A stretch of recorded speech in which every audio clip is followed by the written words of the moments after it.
25 minutes past 1 in the morning, and Joshua Clark was wide awake. Laying on his side, he watched the red digits on his alarm clock flash from atop the bedside cabinet. His wife Catherine lay still beside him, fast asleep. Ordinarily, he would find the sound of her quiet snuffling noises as she slept deeply soothing, but for some reason, tonight it grated on him. He thanked God it was the weekend. He had no real plans for his Saturday, besides fixing the leaking tap in the bathroom, of course. Kat had been kind enough to remind him about it, at least once every day this week. Perhaps once he'd taken care of it, he would reward himself with a couple of beers and a snooze on the sofa. The thought of that made him smile.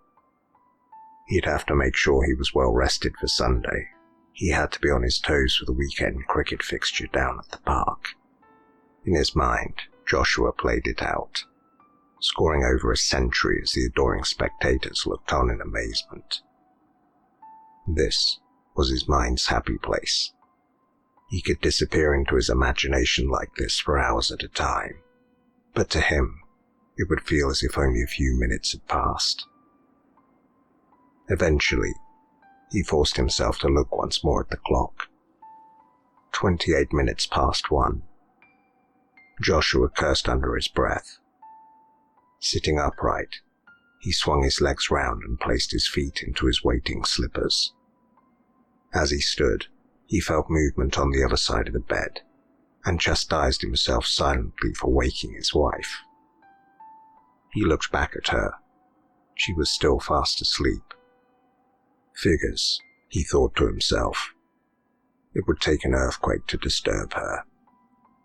He smiled as his eyes made out the small shape of Zizi, their King Charles spaniel, stretching herself out on the end of the bed.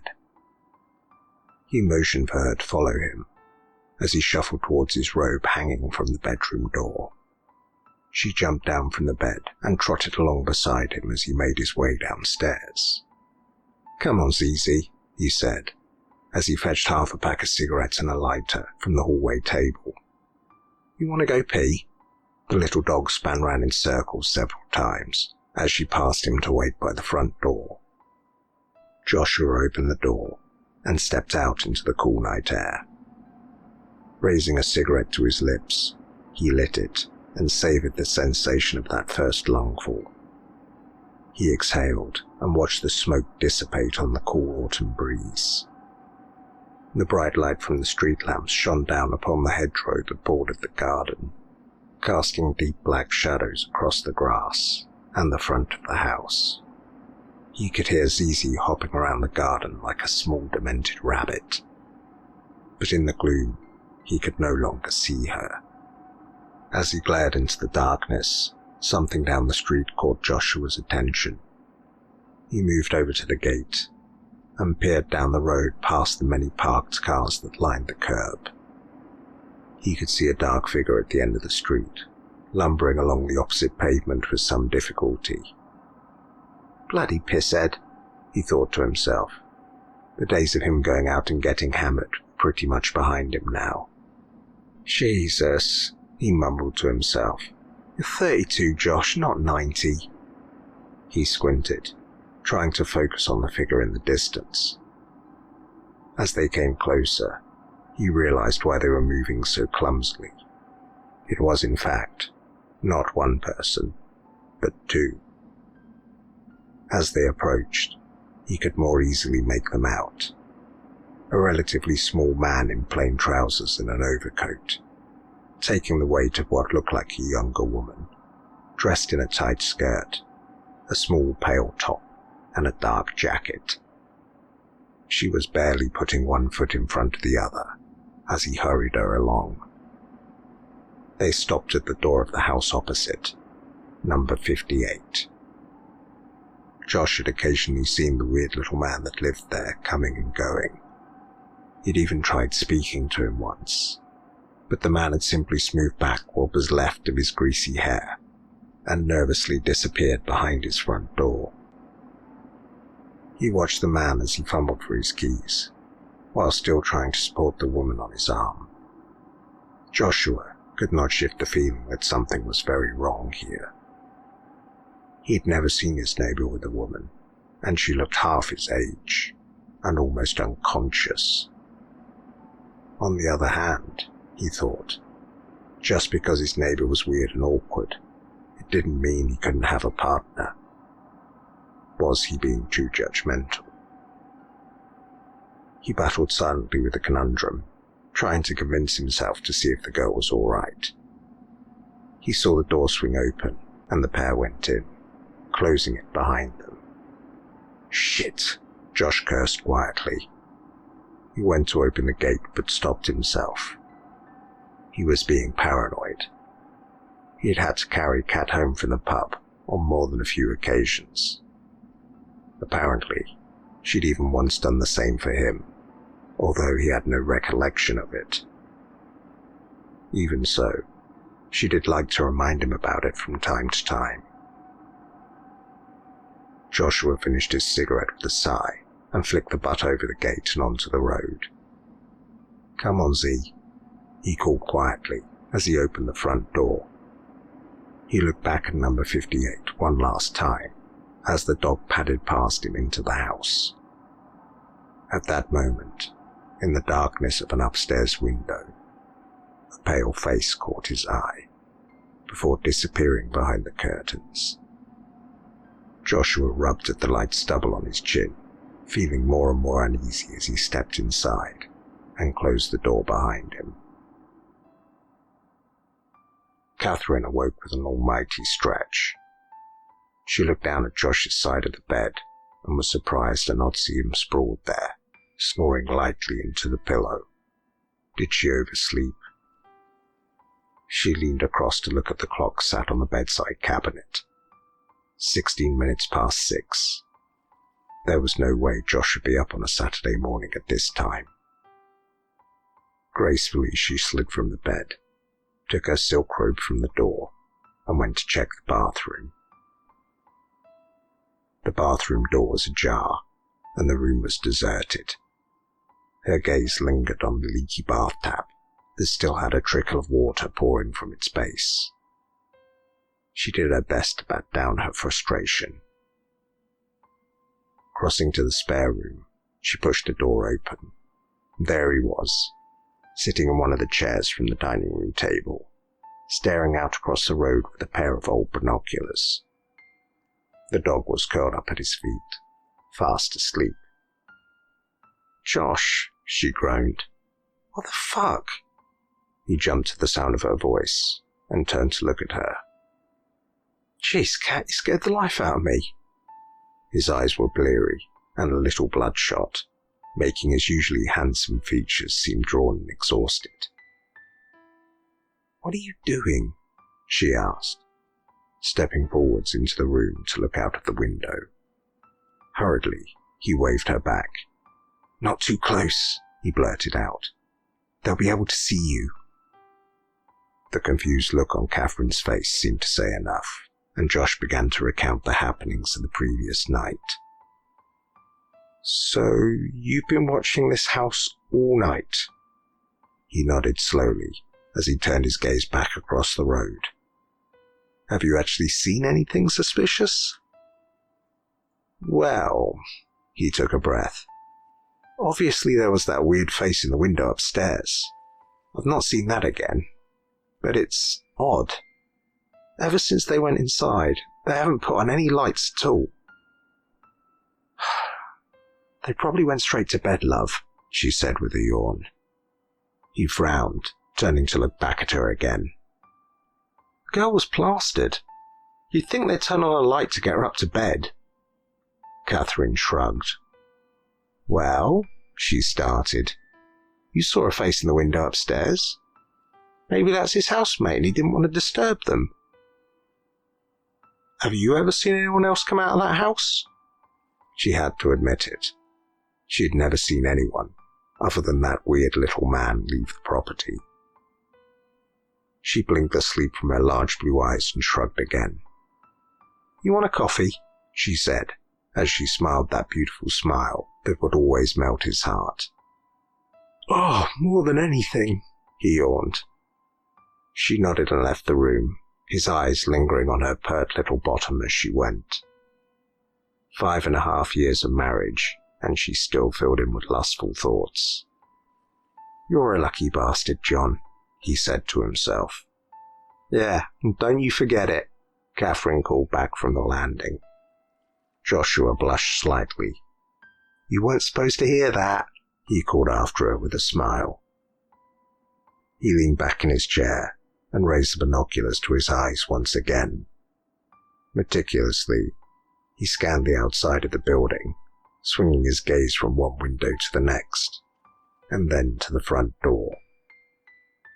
Eventually, he lowered the binoculars and rested them back in his lap. He was being ridiculous. After all, what business was it to him what his neighbours got up to? Or indeed, who he got up to it with? He sighed, a long, tired sound that seemed to release slowly from him, like a gently deflating balloon. He could feel his eyes becoming heavy. He would probably need a nap later in the morning. Perhaps the bathroom tap could wait until next weekend. No, he thought. It was more than he could bear to have the wrath of his beautiful wife fall down upon him again. He would power through, do it later that morning, and only then have a beer and a nap. He stood up and turned from the window just as Kat appeared in the doorway with 2 steaming mugs of coffee. "I was just about to come down for that," he said. Kat passed the mug to him. "I thought I'd keep you company for a bit." Josh scoffed before blowing gently on his coffee. "This is silly," he said, before burning his lip on the mug and cursing to himself. "Oh, it's hot, by the way," Kat chuckled. She moved forwards into the room and stood beside him, her eyes fixed on the house opposite. "Oh, hello," her voice was suddenly inquisitive. "Where are you off to?" Josh followed her line of sight. The front door had opened, and the weird little neighbour was hurrying out onto the pavement. He turned and closed the door behind him and began making his way down the street. "Off to the corner shop up the road, perhaps?" Josh spoke, without looking away from the window. "Maybe he was going to make her breakfast, and he's out of eggs." Kat moved past him and placed her coffee on the windowsill. "Well," she said suddenly, "we're not sitting about here all day now, are we? I think we should find out what's going on." She turned back to face him, with a mischievous glint in her eye. "What do you mean?" Josh said, confused, as Kat skipped past him and out onto the landing. "Well, if he's gone to the shops, it'll be a good 5 minutes at least, right?" Josh didn't reply, as he placed his own coffee on the chair beside the binoculars, clumsily knocking them onto the floor in his haste. He followed her down the stairs. "I'm going over there." Josh stopped dead in his tracks, halfway down the stairs. "You're joking," he gasped. She turned to the bottom and looked up at him. "Nope," she winked. "Stop worrying. I'll just pop over there, knock on the door, see if the girl answers. If she does, then you've just wasted a good night's sleep over nothing." With that, she turned away, unlatching the front door, and was gone. Josh stood for a moment, not knowing what to do. He took a few steps down as if to follow, but then turned on his heels and bolted back up the stairs and into the spare room. Stood with his face pressed against the glass of the window, he watched her pull a rope tight around her as she hurried across the road. Once at the door, she rapped her knuckles against it and waited, glancing back down the street as she did so. After a few moments, she turned back to the door and thumped against it with the side of her closed fist. Josh absent-mindedly tapped his fingers against the window as he watched her. "There's no answer, love," he mumbled to himself. "Just come on back now." But she did not come back. She looked over at him, her palm on the doorknob. "Don't you dare," Josh groaned, knowing full well what she was about to do. Smiling up at him, She turned the handle, and the door opened slowly. She stepped through the open front door and was gone from sight. Shit! He pressed the side of his face into the glass, trying to see further down the road. Idiot! He snapped as he stood back, unlatching the window and allowing it to swing open.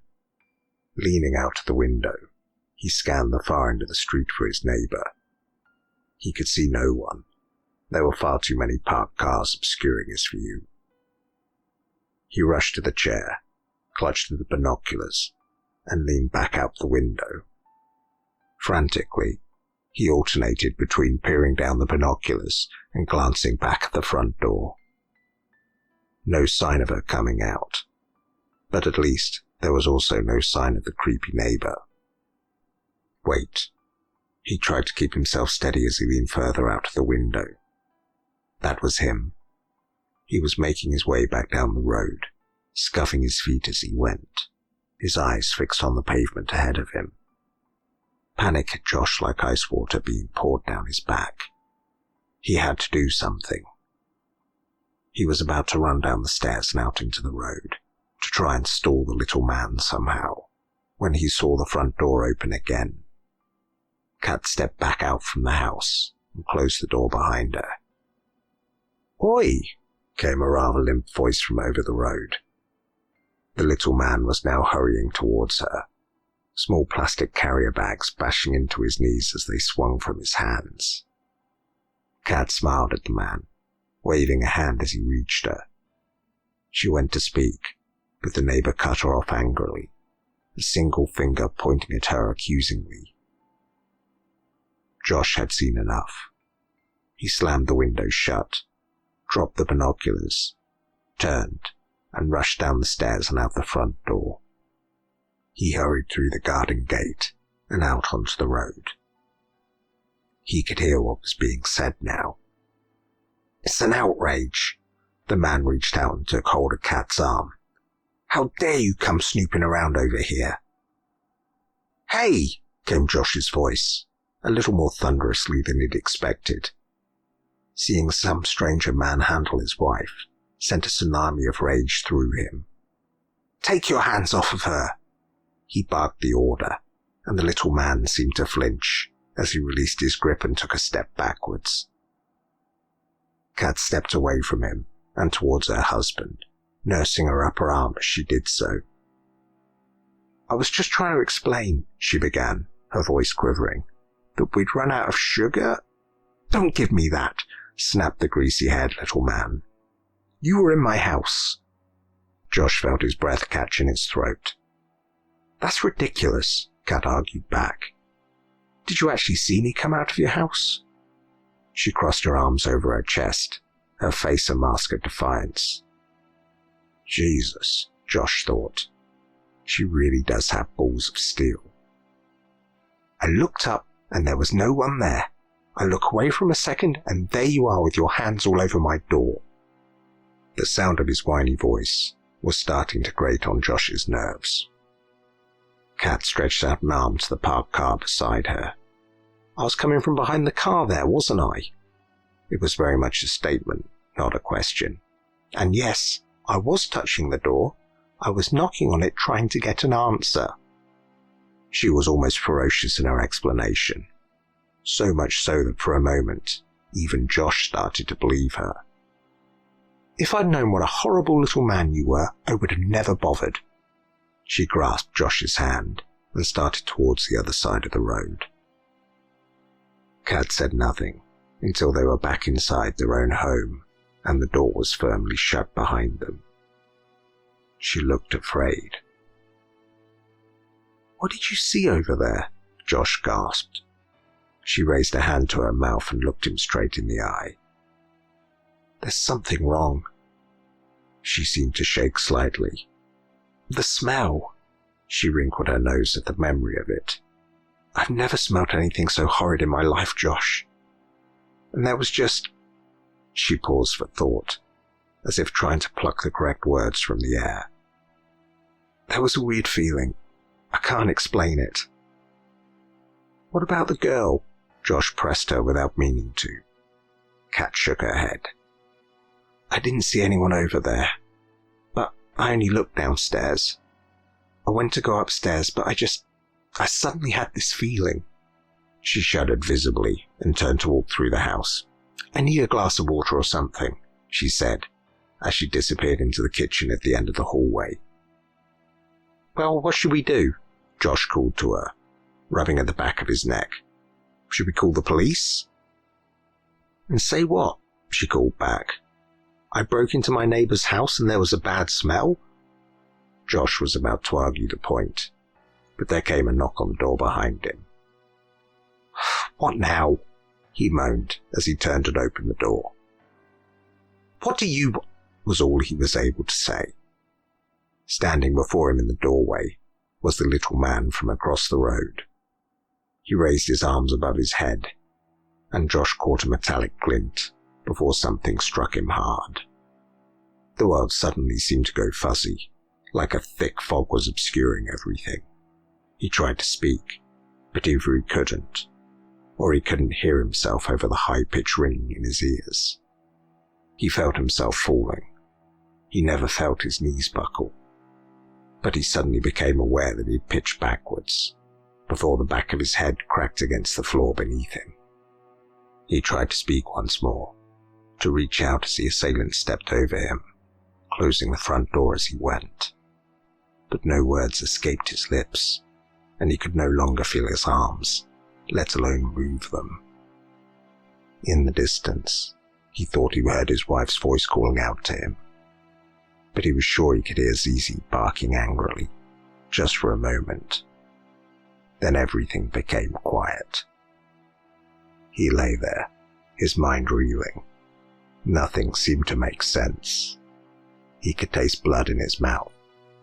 A shadow passed over him. He squinted up at whatever it was, but his vision was blurred, and he could only see a large, dark shape. Joshua Clark did not see the final blow coming. He did not even feel it.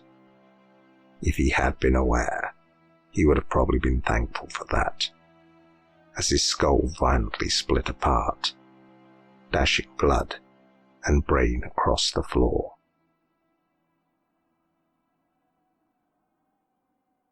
Detective Inspector James Minx whistled a nondescript tune as he pottered from room to room throughout the house. The SOCO team was still gathering evidence in the hallway and taking their many photographs. The homeowners, Mr. and Mrs. Clark, had been reported missing the evening before.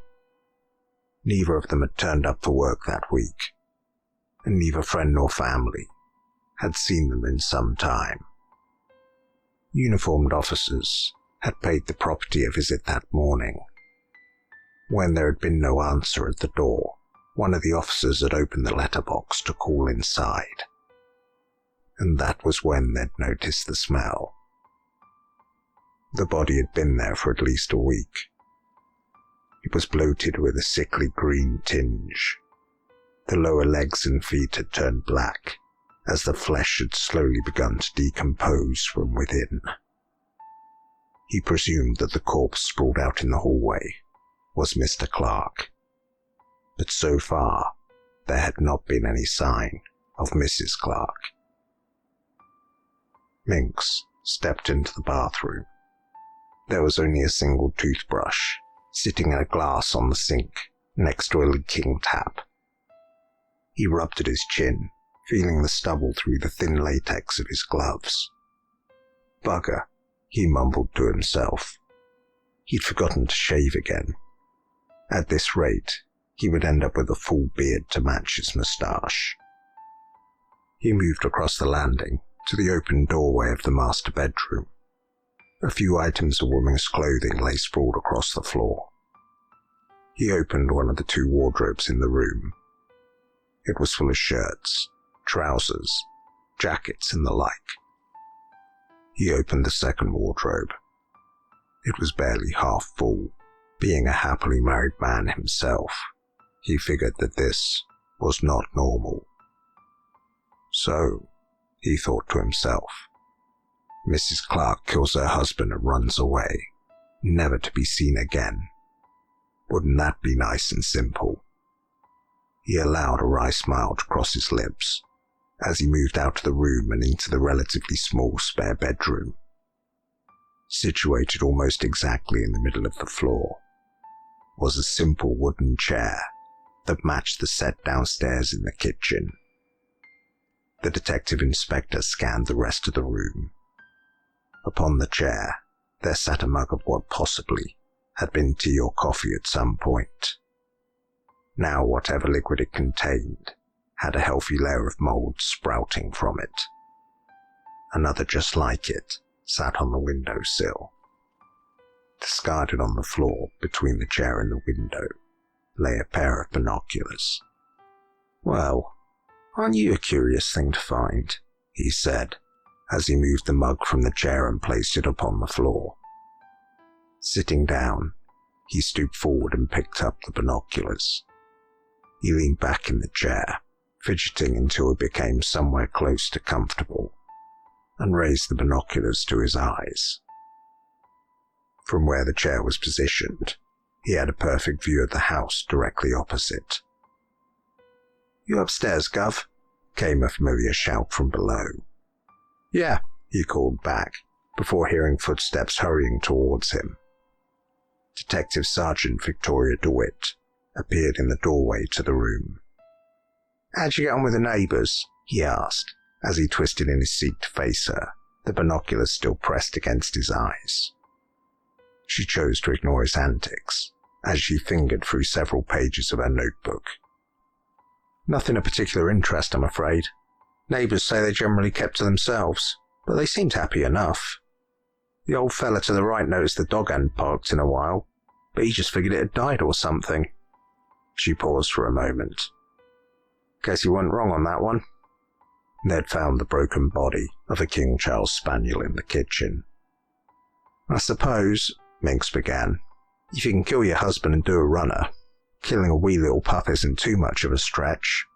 He scrunched his face in disgust. "Just seems a bit harsh to me." "Takes all sorts, Gov," added DeWitt, as she popped her notebook back in her pocket. Minx nodded in agreement, while still maintaining the disgusted look on his face. He'd always loved dogs. He had had one since he was a lad, and the thought of anyone being able to hurt one filled him with loathing. In his eyes, to do such a thing, you'd have to be a very broken individual indeed. Minx turned back to the window. "Were you able to interview all the neighbours?" he asked. "All except one," DeWitt replied. Minx raised a suspicious eyebrow. "Didn't happen to be that house there, did it?" He pointed a finger towards the window, as DeWitt stepped over beside him. She followed his finger and nodded. "As a matter of fact," she said, narrowing her eyes slightly, "it was." "Come in," came the voice from the other side of the door, mere moments after Minx had rapped his knuckles against it. He turned the handle, opened the door, and stepped gingerly inside. "You wanted to see me, sir?" Chief Superintendent Huckabee sat at his desk, a wiry, balding man with half-rimmed glasses standing sentinel on the end of his hooked nose. He peered up from his paperwork to stare through bushy eyebrows at the newcomer. Huckabee let out a long, audible sigh. "Yes, you requested a search warrant for—" He paused to glance over at another piece of paper. 58 Newgate Street." "Yes, sir," said Minx, a slight look of confusion beginning to creep across his face. "Well, your request was denied," Huckabee continued nonchalantly. Minx took a step forward. "May I know why?" he asked. "And why is it coming from you?" Huckabee let the question hang in the air for a moment, as he frowned and leaned back in his chair. "You may, but if you have to ask, then you must be an even shoddier detective than I imagined." Before Minx could respond, Huckabee stood up and leaned forward on the desk, his fingers splayed out like tiny little support struts to hold his weight. Do you seriously suspect that Catherine Clark would kill her husband, pack up her things, and then hide out in the house directly opposite the crime scene? Not at all, sir. Detective Inspector Minx failed to keep his temper from his tone. But we may well find her body, or at least evidence that it's been there. Huckabee's eyes widened. We had another girl go missing last Friday, Jane Fitzpatrick, 18 years old, sir. Very next day, a man's killed along with his dog, and now his wife's gone missing. Huckabee kept his eyes fixed on those of Minx. I'm hoping there's a point to all this, Detective, he said, as he gestured for him to continue. Minx pinched the bridge of his nose in frustration. Someone in the victim's house has been watching number 58 from the spare room window. Both myself and DeWitt have been to 58, as well as uniform, and there's never any answer. Chap that lives there hasn't been seen since Saturday morning. I've checked his place at work. They've not seen him since Friday. And you think the killings and the disappearances are somehow connected? Huckabee asked, as he eased himself back into the chair. I do, Minx replied sternly. I also think this could be the very same person that's been kidnapping girls over the past 6.5 years. Those cases are closed, Detective, Huckabee scoffed. Jonathan Fuller kidnapped and killed those girls, along with his own wife, children, and brother. His tone was now serious. God only knows where his brother's body is. But when it does turn up, it'll be the rest of those poor girls, you mark my words. Minx looked down at his superior, more than a little dumbstruck. With the greatest respect, sir, he began, blank-faced. I think you're being a bit obtruse. Huckabee stared at his subordinate. What the devil did you just say? Minx noted that Huckabee's fist had clenched, and a thick vein had appeared on his right temple. I don't care to repeat it, Minx began, before cutting himself off. I should think not, blurted an outraged Huckabee. There's more than enough evidence to show Mr. Fuller was murdered, Minx continued. I don't believe for 1 second that he killed those people then topped himself. As if to emphasize his point, Minx raised his arms out to his commanding officer, as if pleading. His blood and brain matter was found on top of the cliff, for Christ's sake. Huckabee took a deep breath to calm himself before speaking. Enough, his voice sounded strained. The search warrant was denied by the courts because there wasn't enough evidence. This news is coming from me because I've already told you in the past to drop it. Yet you seem fit to continuously go out of your way to disobey me. Now, you even choose to insult me to my face. Huckabee was generally angry, and Minx knew it. I'm putting you on annual leave, Detective, Huckabee said. I don't want to see you for the next 2 weeks. Minx stepped forward to complain, but Huckabee held up his palm to stop him. Look, if you don't like it, James, just know I am this close to suspending you. He held up his thumb and his forefinger, an inch apart. Now get out of my office and bugger off home. Minx stood for a moment, crestfallen, before turning without a word and exiting the office. DeWitt was stood there waiting for him. Well, I don't need to ask how that went, she said, turning as he stomped angrily past her. The man's a fucking idiot, Minx snapped. Several heads in the surrounding office looked up at him in shock. Minx ignored them and continued on through to the hallway. He marched over to the lifts and jabbed at the button. Fuming, he waited for the doors to open. When the lift finally arrived, him and DeWitt stepped inside, and he almost punched the button for the ground floor. Now that they were alone, DeWitt spoke again. So, what are we going to do? She asked calmly. Minx turned his head to look at her. I think it's best you don't know what I'm going to do, he said warily. DeWitt narrowed her eyes in that inquisitive way that Minx was all too familiar with. So, she asked him with a sly grin, when are we breaking in then? He motioned as if to argue, but instead he smiled back at her. He'd known her far too long, There was no use in trying to fool her. "I'll pick you up on the way," he said simply. Detective Inspector Minx pulled his car into Newgate Street at 4 minutes past midnight, parking their car a couple of 100 yards from number 58. He and Detective DeWitt stepped out and made their way to the front door. Minx tried the handle. Unsurprisingly, the door was locked. "Damn it," he murmured under his breath. "Do you really expect it to be that easy?" DeWitt whispered with a wry smile. "Still, if we can get round the back, I suppose we can just break a window." Minx scoffed as he rummaged around in his pockets. "It's not very civilized, Sergeant," he said, as he produced a small leather pouch from within his jacket. "What you got there?" she asked, as he opened the pouch and produced a set of lockpicks. "You joking, right?" she gasped. Minx crouched down so that his eyes were level with the lock, keeping himself to one side slightly so as not to block the light from the street lamps behind him. DeWitt watched for several long seconds, checking up and down the street from time to time, before returning her gaze to the inspector as he fiddled with the lock. Eventually, there came a faint click, and Minx reached for the door handle. As gently as he could, he pulled it down and slowly inched the door open.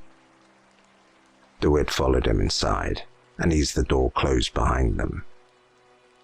The hallway beyond was steeped in darkness, and a foul stench lingered in the air, thick, heavy, and oppressive, like an invisible smog that invaded their senses and clung to the back of their throats. "Jesus," uttered DeWitt, as she covered her mouth and nose with her hand. Minx was busy reaching in his pockets again. This time, he retrieved a pair of small plastic torches, and switching one on, he offered her the other. She took the torch gratefully, and the pair stood still for a long minute as they listened intently. There was no movement in the house. Not a single sound. "God, that smell, Gov." DeWitt kept her voice low. She cast the torchlight across the grubby wallpaper that lined the hallway. "I know," came the solemn reply. "Not a good sign." He motioned with his torch to what looked like a living room to their right. "Go take a look in there," he suggested. "I'll check down here." He pointed the beam from his torch down the corridor that ran parallel to the staircase. At the end, there was an open door that led into what was clearly a kitchen. DeWitt gave him a thumbs up before creeping through the doorway into the living room. Minx made his way towards the kitchen, noticing a solid wooden door to his right. It had a heavy-looking bolt just above a small brass handle. Minx made to reach for it, but stopped himself. No, he thought. Check the rest of the floor first, then come back to it. The door had made his skin crawl. He had an awful feeling about it. There was something down there, but he insisted to himself that he must be patient. He made his way into the grimy kitchen, careful not to touch any of the counters, for fear that he might stick to them. The sink was full of pots, pans, and crockery of all types. All of it was filthy. Moving further through the house, he came to a small utility room containing 2 doors, one leading to the downstairs toilet, and the other out to the rear garden. The stench struck him violently as he opened the door to the toilet. He covered his mouth with his hand and shone his torch into the tiny room. The inside of the bowl was covered with what looked like liquid fecal matter that had dried over time. The exterior and the floor was stained with a murky yellow-brown color. Minx backed out of the sickening space and made his way back into the reception hall. DeWitt was waiting for him by the bolted door he'd passed earlier. "What do you think's in there?" DeWitt whispered, her hand on the heavy bolt that secured the door. "Well, there's only one way to find out." Minx took hold of the doorknob and nodded to his partner. DeWitt methodically slid the bolt across, and slowly he pulled the door open. Before them, a set of wooden stairs led down into a heavy, suffocating darkness. The smell that wafted up from the deep black was unmistakable. It was the wretched stink of decay. Both officers knew straight away that something dead was down there. DeWitt stepped eagerly forward, ready to descend into the darkness. Placing a hand on her arm, Minx ushered her back. Silently, he pulled the door closed before sliding the bolt back into place. He looked at his companion, and through the gloom he could see her questioning look. "I don't like the idea of someone locking that door behind us." He nodded towards the stairs. "We'd better check the rest of the house first." Wordlessly, DeWitt nodded her agreement. "Right then," Minx continued. "Onward and upward." With that, he led the way to the foot of the stairs. Switching off his torch, he began the ascent, wincing every time the wooden boards creaked under his weight. As Minx reached the top of the stairs, he held his hand out behind him, signaling DeWitt to wait. Slowly, he rounded the corner onto the landing. Something moved. A black shape hiding in the dark suddenly dashed towards him. Something hard jabbed out, catching him in the left cheek. Pain exploded across his face, and he could taste blood. Dazed, he stumbled backwards. He felt something hard rattling around inside his mouth, and realized it was one of his own teeth. The figure now stepped in front of the staircase, something raised high above its head. Seeing her opportunity, DeWitt darted up the final couple of steps and launched herself at the shadowy figure. She managed to get behind it, quickly wrapping an arm around its throat and squeezing hard. This close up, she could tell the person in her grip was a relatively small man. The man threw his weight backwards, sending them both crashing into a bookcase that stood against the wall. DeWitt's lower back connected sharply, and she let out a cry of pain.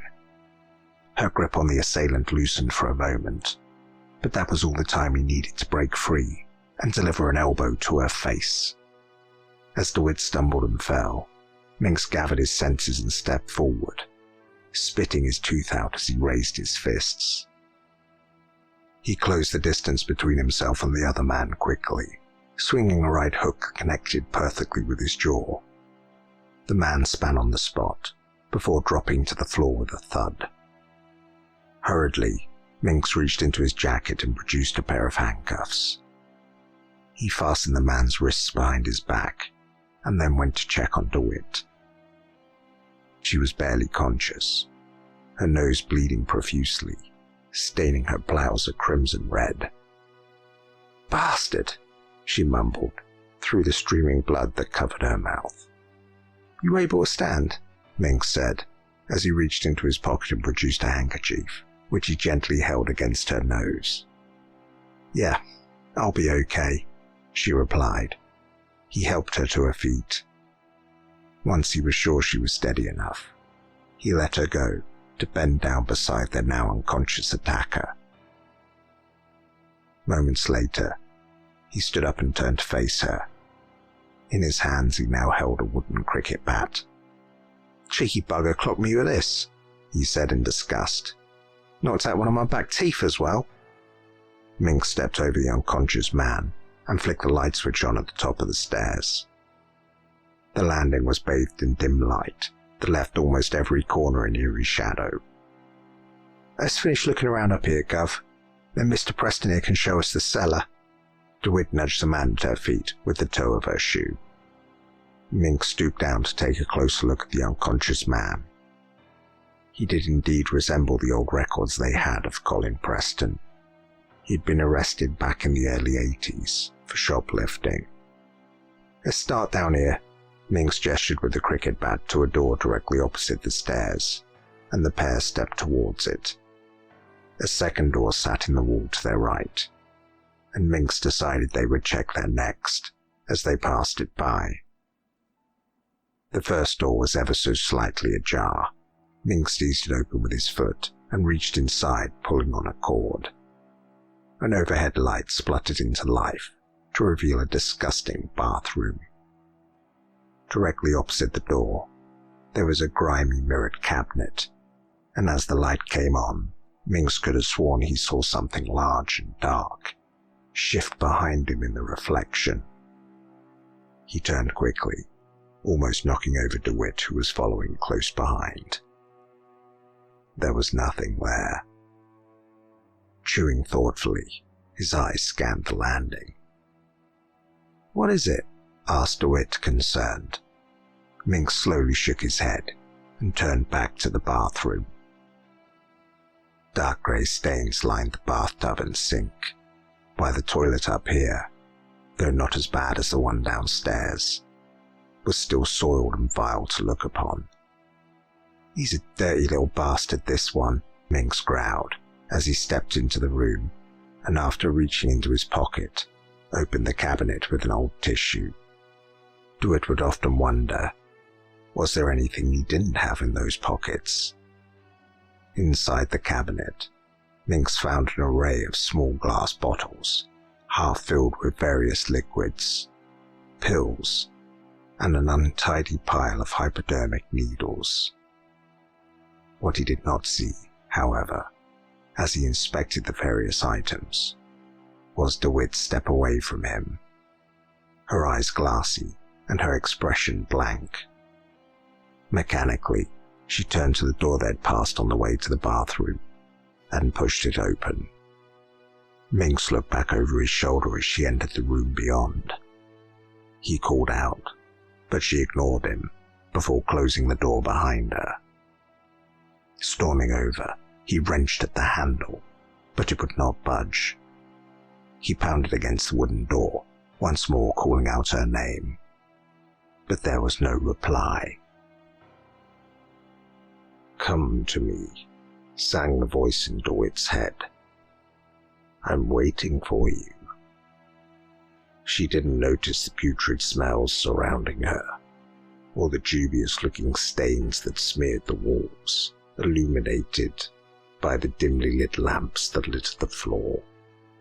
Neither did she see the solitary bed in one corner, covered in bundles of once light-colored sheets, now a mix of dark greens and browns that festered like a rotting carcass. The gentle voice that beckoned her seemed to guide her past all the unpleasantness and through to another door beyond. As she approached, it began to creak open slowly. The room was empty, but for a single tall mirror that dominated one corner. "Come to me." As she glared dazed at her own reflection, she noticed long pale fingers crawl up over her shoulders. A grim, ashen face, framed by long black greasy hair, rose up from behind her. Wide, sunken yellow eyes, encircled by thick dark rings, stared at her intently, as cracked lips began to spread into an eerie smile. A sense of uncontrollable dread swept violently through her, and she shuddered. Regaining her senses, she spun to face the figure that loomed over her, stepping back as she did. There was nobody there. She took another step backwards, trying to make sense of what had happened. She could suddenly hear Minx's voice, as if from afar. He was shouting her name repeatedly. There was a drumming sound. No, not drumming. He was beating on the door. As she grabbed at the door handle, She heard a long, deep moan. Quiet at first, but it became progressively louder and louder until she thought her eardrums might burst. Whatever it was coming from behind her. She turned slowly. Every single shred of her being screamed at her to look away, but she forced herself to face it. That same face glared at her from the mirror. The smile was now a maniacal grin, the eyes bulging in their sockets. She felt her limbs freeze as she watched the figure reach out towards her. Then a leg pushed its way out of the glass. Dumbstruck, DeWitt watched as the dirty, tall, impossibly pale man stepped out of the mirror. A foul stench surrounded him as he moved towards her and cradled her face in his long, cold, clammy fingers. And then she screamed. Minx stepped back from the door, braced, and launched himself forward. The doorframe splintered upon impact, and he tumbled into the room and across the floor, crushing 2 desk lamps under his considerable frame. With a wince of pain, he began to push himself to his knees. He was by no means a young man these days, and the impact had taken its toll on his body. His joints bellowed at him as he lifted his head to see DeWitt staring in pure terror at a tall, sickly-looking individual. The figure turned his head to look directly into the inspector's soul, and suddenly he found himself lost in those horrific, sunken eyes. With an almost nonchalant shove, the stranger sent DeWitt crashing against a wall. Minx shook his head in defiance. He had no idea who this freak was, but he would not allow them to intimidate him. He rose to his feet, his bones still aching. He stepped forwards and prepared to meet the newcomer. But as he clenched his right fist, preparing to swing, he felt an impossible force strike him in the chest. His feet left the floor, and he careened backwards into the window at the far end of the room. He hit the glass, shattering it, leaving a long gash across the top of his head and ripping a painful tear down his right arm.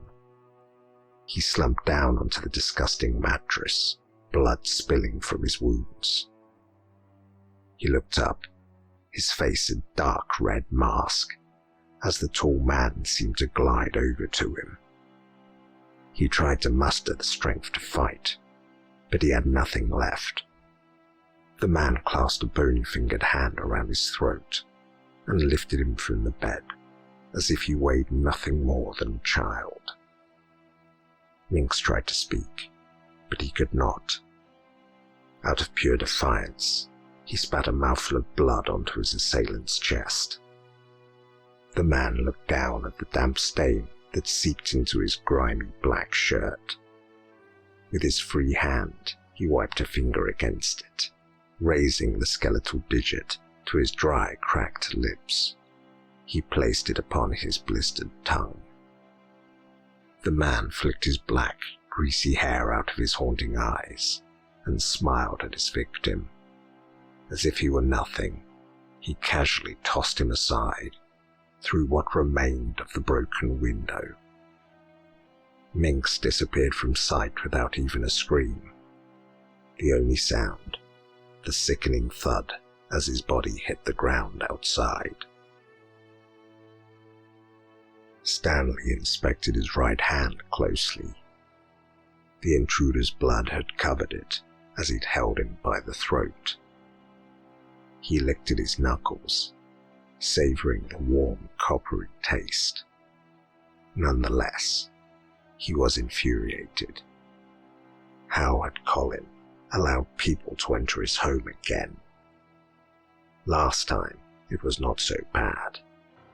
He'd just sent the little fool to fix the problem, and at least he'd got an extra girlfriend to play with. She was older than he'd usually like, as she would do. The last few months, his minion had refused to take him out to find fresh victims, forcing him to abuse the wretched cretin almost nightly now. Stanley knew from past experience that the little grub could not take such treatment for long, and as always, he would eventually break. Stanley had been pleased with Colin's choice. She had tasted sweet. Her hopes and dreams were many, and her spirit was strong. He had savoured leeching it all from her, before regurgitating what remained back onto the floor. Now, he would visit her daily. He smiled, momentarily forgetting his annoyance as he looked forward to the next rendezvous. Yes, once this mess was sorted out, he would have his fun. Colin, he snarled, his face creased with fury once more. He strode from the bedroom to the landing, stopping in his tracks as he saw Colin laying prone next to the bookshelf. Panic hit him momentarily. If Colin was dead, but he couldn't be. He would know if it was so. No, he could see the handcuffs that restrained him. Dead men don't need restraining. Stanley sulked over to his henchman. Leaning over him, he took the handcuffs in one hand and wrenched them free. He barely noticed the audible snap as one of Colin's wrists broke with the cuffs. The sudden flash of pain caused Colin to awaken with a stifled cry. "Be quiet, you fool," Stanley snapped as he kicked the little man at his feet. "Why are there people in my home?" He grabbed a handful of Colin's collar, holding him against the wall. "You are supposed to protect me." Stanley was screaming now, his voice full of despair and anguish. "I'm sorry, brother," was all Colin could muster as a response. His eyes began to fill with tears, not just from the throbbing pain in his wrist. He had let down the only person that mattered to him, and he could not forgive himself for that. Stanley snorted in frustration as he released Colin and turned away. "There's a woman in the entrance chamber," he said as he tried to calm his voice. "Take her to the basement." "Where's the other one, brother?" Colin's voice trembled as he spoke. "There were two of them." "He's dead." Stanley almost spat the reply. "No thanks to you. He's in the garden now. You will need to take care of him before morning." "Yes, Stanley," said Colin meekly as he followed behind his brother. Victoria DeWitt awoke as she was being dragged down the last few steps into the cellar. She opened her eyes to the dim light that threw shadows across the walls. Her vision was blurred, and her head was throbbing. Probably concussed, she thought to herself, as her feet cleared the bottom step. She was pulled across the dusty concrete floor to a large metal shelving unit. Her hands were zip-tied behind her back, and then secured to one of the unit's legs. "Will you be seeing your girlfriend now?" she heard someone say through the gloom. There was a long pause before she heard the reply. The voice seemed to crawl through the speaker's lips like some poisonous creature. The tone was harsh and dripping with malice. "No," it snapped. "I'm too fatigued from dealing with your failures." She heard footsteps moving away from her. "I will lay in my bed until my strength returns." "Yes, Stanley. I'll tuck you in, then deal with the body," said the first voice submissively. Victoria listened to their footsteps as they ascended the stairs, her mind racing. Everything went dark, and she heard the door upstairs close. the bolt slamming across and locking her down here. Body, she murmured to herself. That could only be Minx. She stifled the panic that was trying to build in her stomach. She struggled against her bonds, but she could barely move. She growled in frustration, pulling at the shelving unit with whatever strength she had left. "Who's there?" DeWitt froze. The voice had been that of a woman. It had come from her right, though it had been very faint. "Hello?" she answered in a whispered voice. "Hello?" came the voice again. "Who's there?" The voice sounded weak and full of desperation. "I'm Detective Sergeant Victoria DeWitt. Who are you? Are you tied up?" "Yes," the voice responded. "My name's Catherine. Are you here for me?" DeWitt sighed, her chin falling to her chest. "Catherine Clark?" she asked, changing the subject. "Yes," she answered, her throat dry and her words barely audible. Hearing a shuffling sound from somewhere else in the room, DeWitt looked up. She blinked, trying to get her eyes to adapt to the darkness. "Who else is down here?" she asked, looking in the direction Catherine's voice had come from. "I don't know her name," she said. "She doesn't speak." Catherine went silent for a moment. "I think she's sick. The smell when she comes too close.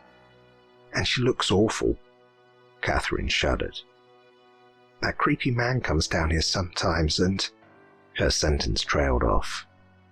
DeWitt urged her to continue. "I hear him say things to her.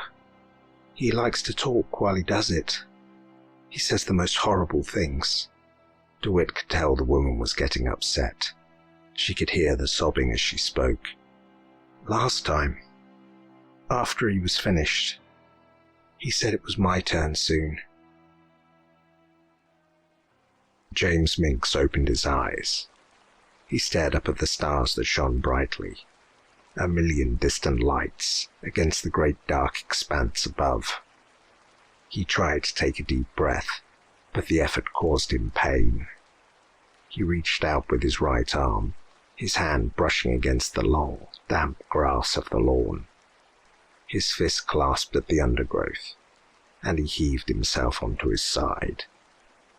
He stifled a cry as his left shoulder seared with pain. He tried to move his arm, but it would not respond. "Shit!" He coughed out the word, leaving a splatter of blood on the patio he was laying upon. "Well," he thought to himself, "something's definitely broken there." With a momentous effort, Minx struggled to his feet. His left arm dangled uselessly at his side. The agony that it caused, almost unbearable. It pulsated from his shoulders and neck, causing the rest of his limbs to feel numb. He swayed on the spot, trying to gain his bearings. He tried to remember what had happened. He had a brief recollection of a tussle with someone. He remembered falling for what felt like ages. He'd been with DeWitt. He was certain of that much. Ahead of him was the back door of the house, a large window set in its top half. Minx leaned on the door and peered through the glass. It was mostly dark inside, but he could see light coming from further in the house. The fingers of his right hand curled around the doorknob, and he pushed. To his surprise, the door swung open, causing him to almost topple over into the small dark room beyond. He creased up his nose as the smell of excrement invaded his senses. That rang a bell with him for sure. Slowly, he stumbled towards the light, through a grotty little kitchen, and into a hallway. Ahead, he could see the front door. He began to move towards it, but stopped. No, he thought to himself. DeWitt was still here somewhere. He had to find her. His eyes caught the door beneath the staircase. Sliding the bolt to unlock it, he pulled the door open and shuffled inside. With great difficulty, he took the steps one at a time, making his way down to the bottom. "Gov?" came a familiar voice. "DeWitt?" he replied. "Is that you?" Peering into the gloom, he could just about make out her shape, huddled beside a large metal shelving unit. "Yeah, it's me. Quickly, you have to cut us loose." He could hear the urgency in her voice, and hurried as fast as he could to her side. Slowly, he eased himself down to his knees, his fingers finding the cable ties that bound her. "Hang on," he said, as he began once again rummaging in his pockets. Moments later, he held up a small pair of wire clippers and began to work freeing his partner. With just one hand, the work was fiddly, but eventually the plastic tie sheared as the wire cutter clipped it apart. Slumping against the shelving unit, he sucked in a lungful of the stale, putrid air. "They said you were dead," DeWitt said, smiling up at him. His breathing was coming in short rasps as he raised his head and returned her gaze. "I feel like I am," he replied. Getting the words out was difficult, she could tell. "You're hurt." She went to check him over, but he eased her away from him and pulled himself back onto his feet. Handing DeWitt the wire cutters, he motioned towards the other woman. DeWitt dashed over to Catherine, who was staring up at them with hopeful eyes.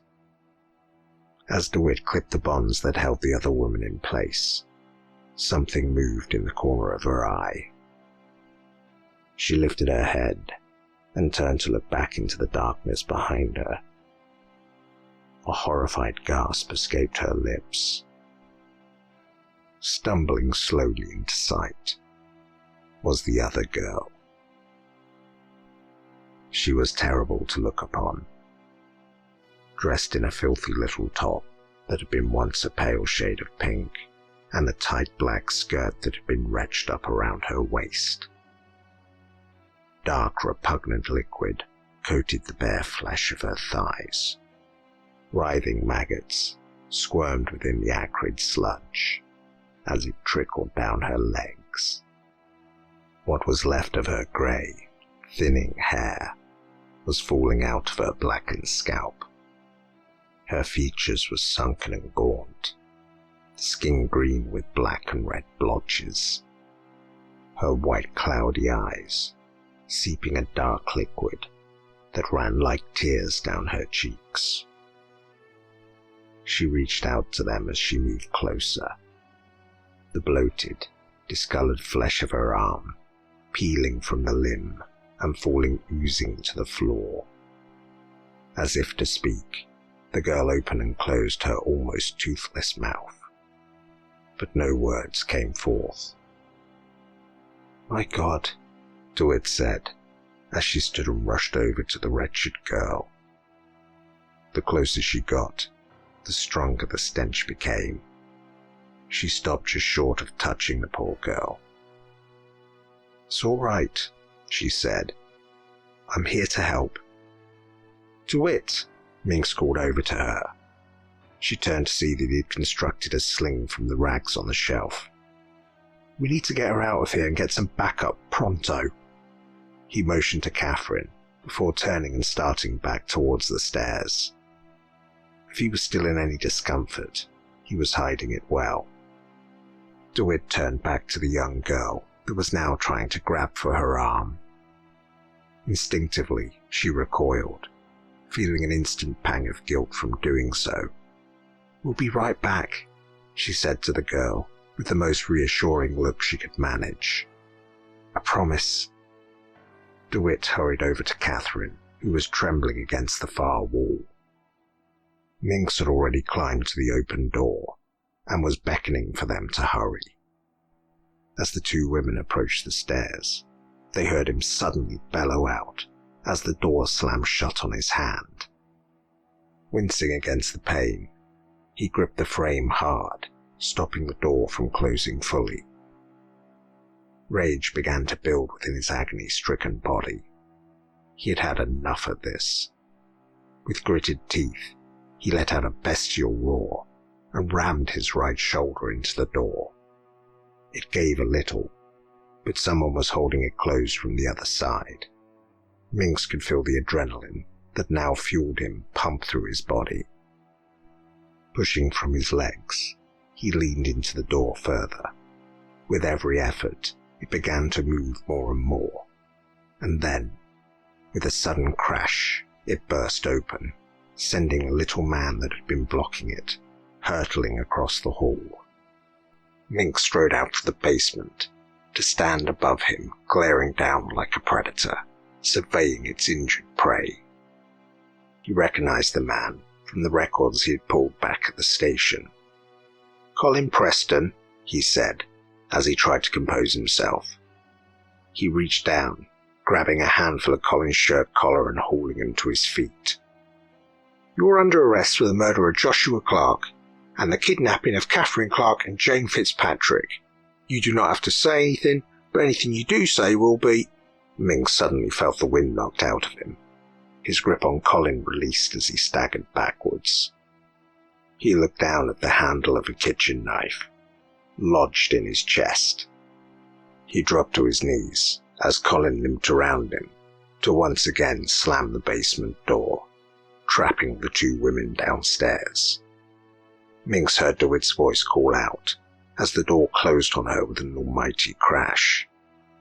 He heard the heavy bolts slide into place as he tried to subdue the panic that grew within him. He had to do something. He could feel his strength ebbing away, but he had to save them. He had to finally put an end to this monster. "What's going on down there?" came a menacing voice from somewhere to Minx's left. He managed to turn his head to see a tall, ghoulish-looking figure descending the stairs from the upper floor. "You said he was dead." Colin's voice was high-pitched and whiny, like nails down a bloody chalkboard, Minx thought, as he concentrated on trying to breathe. It was becoming more and more difficult with every attempt, and he knew that his time was running out. "Don't you dare answer back to me," snarled the taller man, pointing a finger at Colin. "Finish him off." Minx shuffled his knees, turning himself ever so slowly to look back at the little man by the basement door. Colin turned and limped into the kitchen, returning moments later with a chrome meat tenderizer. He raised the tool above his head and stepped towards Minx, a cold, dead look in his eyes. His hands trembling, Minx took hold of the knife handle that protruded from his chest, and with gritted teeth, he drew the blade from his own flesh. Desperately, he lashed out, plunging the knife into the approaching man's groin. Colin howled as Minx twisted the blade and pulled it free. The tall man raced forward, only to collapse on the floor with an ear-splitting scream. Colin stepped back. His trousers were already soaked crimson red as thick dark blood pooled at his feet. "Oh no," he simply said, before collapsing onto the ground. A pained roar came from the now writhing man in black. "What have you done?" he screamed. His pale skin was beginning to crack like old paint that dropped from him in large flakes. His mouth opened impossibly wide, a low droning eerie moan crackling from it as he tried to pull himself back to his feet. Then suddenly he became still. For the briefest of moments, he remained motionless like a statue. Then slowly, he crumbled into dust. Blood pumped through the wound in Minx's chest as he crawled past the body of Colin Preston and inched his way towards the basement. It took everything he had left to unlock the door, his eyes blurring and his fingers fumbling across the bolt, now slick with his own blood. Exhausted, he fell back and allowed himself to close his eyes, as he reached into his pocket to retrieve his pipe. DeWitt pushed open the door and stormed into the hallway. She saw Minx laying on the floor, enveloped by a pool of blood. She rushed to his side and checked for a pulse, but it was too late. He was dead. Detective Inspector James Minx was laid to rest in Shawbridge Cemetery on Sunday the 15th December, 1991. Both he and Sergeant DeWitt had been awarded the Queen's Police Medal for gallantry and distinguished service. Margaret, Minx's wife of 30 years, had accepted his. DeWitt could only imagine the poor woman's grief. She had been the one to tell her the terrible news. She had insisted upon it. It was the least she could do. Jane Fitzpatrick was declared dead just 11 hours after being taken from Newgate Street. The doctors could only guess at her condition, stating that her body had begun to decay before she'd even taken her final breath. As for what became of Stanley, Mr. Preston's mysterious accomplice, nobody could tell.